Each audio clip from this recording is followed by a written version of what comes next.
first-hand experience of that. Plus also the opportunity for a young scientist to get out and do some very interesting research.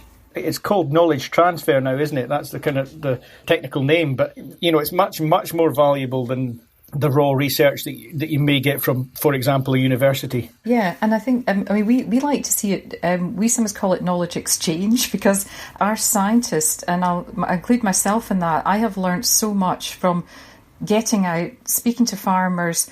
You guys are working with the diseases day in, day out. You've taught us a lot too, because sometimes as scientists we have a focused view of the world, and in getting out and finding out what your issues are, but also we get samples from the farmers, like you helped Lindsay with her research. So it's very much a two-way street. Good. I think that's brilliant. And just coming back to the reasoning of this episode in conjunction with RHASS, it's just great to see my support and those of other members going towards something like Morden, and what you've just told us is brilliant. Yeah, and we're also, Monty, I have to say that the relationship that Morden has with RHASS is absolutely brilliant. It's very mutually beneficial. We have similar ethos. We're trying to work together to help the farming community and the rural industries.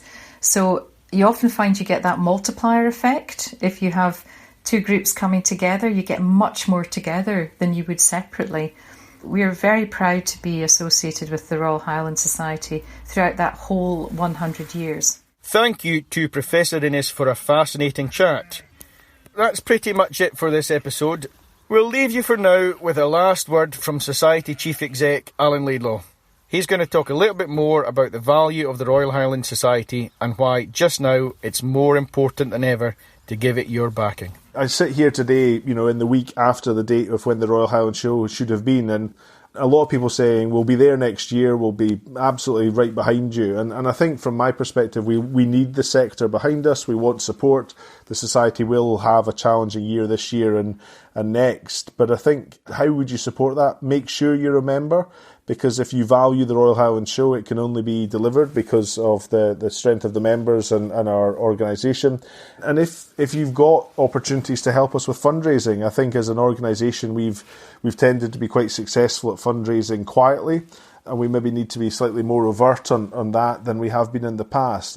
One of our directors said this morning, the whole of the emotion around the loss of the show not being here for rural Scotland and all the other shows around the country was because people had probably realised its value more because it hadn't been here. And if you just assume that you've always got access to something, sometimes you take it for granted. So if you're in that camp, spread the word, recruit another member, get them to become a life member, which is great value and a huge benefit to society.